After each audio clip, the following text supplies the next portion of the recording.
At the other end of the spectrum, if you have been sedentary for a long time, or if you are very old, overweight, or recovering from a severe illness, you will probably be reversing the Olympian's ratio and substitute a slightly quicker pace for an all-out sprint. You can alternate between slow and very slow and pick things up gradually. HIIT will still work. The keys are consistency and improvement. By gradually increasing the intensity time, you will vaporize fat and ramp up muscle gains, as a direct result of more growth hormone being released. What about walking? Can that help? Yes. There are a few concerns about HIIT. One is that HIIT is impossible for most of us to do 5 to 6 times a week due to overtraining. Also, HIIT may lead to injury more often than the traditional long and slow cardio. Both of these are valid concerns. The answer to both of these concerns is simple. If you are just starting or not in good physical condition, merely substitute walking for the more intense cardio activities and vary the pace of your walking. Again, this could be 30 seconds walking quicker, then 30 seconds walking slower. As always, the intervals can be adjusted, depending upon your conditioning. If done in this manner, HIIT can work for virtually anyone, at any age, in any condition. Still, another benefit of HIIT is that this type of activity triggers what is called afterburn. When you finish this explode/recover training, your body immediately begins to burn fat to replace the energy you have just expended. Here's the secret as to why HIIT works so well. This style of training triggers the release of a super hormone that melts fat at a blistering pace. The hormone? Human growth hormone. Slow-paced, long-distance jogging can trigger the opposite response. We are told by many fitness trainers that long, slow bouts of cardio will burn fat while you work out, and you are advised to stay in that fat-burning zone as long as possible. The problem with this approach is that this type of cardio can produce the exact opposite effect. Why? Because we don't want to burn fat while we are working out. When this happens, we are telling our body that we need fat. Our adaptive bodies acknowledge that by making more fat and saving it for the next cardio session, when it will be required. By contrast, as mentioned earlier, HIIT burns fat only when we are done with our workout and are resting. Still not convinced? Here's something else to consider. Look at a sprinter's muscular body. Then look at a typical, extremely lean marathon runner. Who would you rather look like? The reason for this is easily explained. HIIT causes more muscle retention since it activates more muscles than slower cardio. When HIIT is combined with growth hormone replacement therapy, the results are astonishing. Save time, blowtorch fat, pump up your muscle, look younger, and skyrocket your energy levels. Yoga. At first thought, it may seem a stretch, pun intended, to connect yoga with growth hormone release.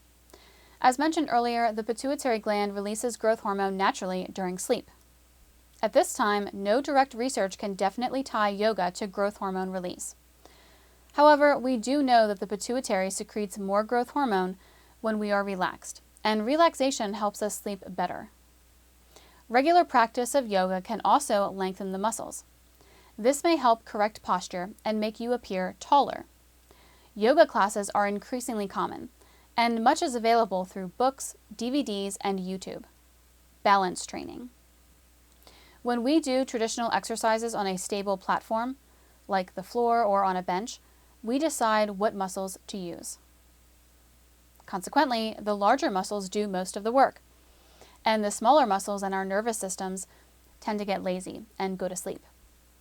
As a result, our muscles don't work together as a team. But when we do movements on unstable surfaces, stability balls, PVC pipes, wobble discs, and slant boards, we are continuously stabilizing and rebalancing ourselves. This means that our bodies decide on what muscles are needed, and our smaller muscles and nerves are summoned into active duty. This results in a dramatic increase in proprioception, which is defined as the ability to perceive position, pattern, and speed of the body or parts of the body by gathering more accurate information and delivering that information quickly to the brain. The result? increased endurance, balance, agility, all-around athletic performance, and far more efficient body movement. As an added benefit, this style of training is excellent for preventing falls, a significant hazard for senior citizens. As with earlier mentioned training methodologies, the specifics of this program is available through books, DVDs, and YouTube. Chiku. Chiku is the art of developing energy by deep breathing, coordinated with slow movements and visualization.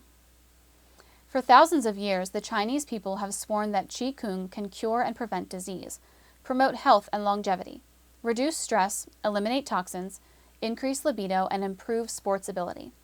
Chiku has also been described as a fountain of youth.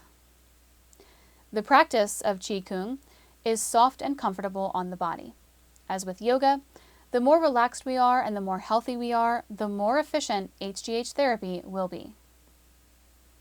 If you are interested in learning and practicing Chiku, try to find an experienced instructor, or, failing that, learn from a variety of books, videos, and YouTube. A word about fitness supplements. Decades ago, most fitness supplements were nowhere near as useful as HIIT. This was due in large part to the widespread abuse of anabolic steroids.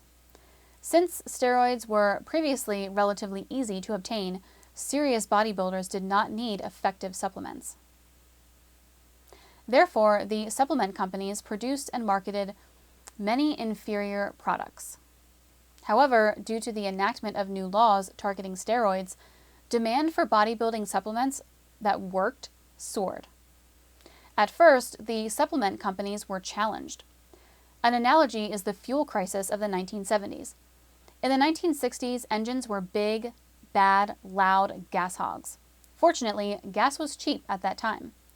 But suddenly, the days of paying 30 cents per gallon at the fuel pumps was a distant memory. The auto companies were forced to produce a more powerful, fuel-efficient car in a smaller package. It took time, but by the 1980s, the result were cars that had engines far more powerful than the muscle cars of the 1960s. The bodybuilding supplement industry has a similar evolution. Here are a few supplement recommendations. Protein drinks. Whey protein is fast-acting and should be taken immediately after your workout. Casein protein is slower acting and should be consumed in the evening, allowing it to work while you are sleeping, slowly.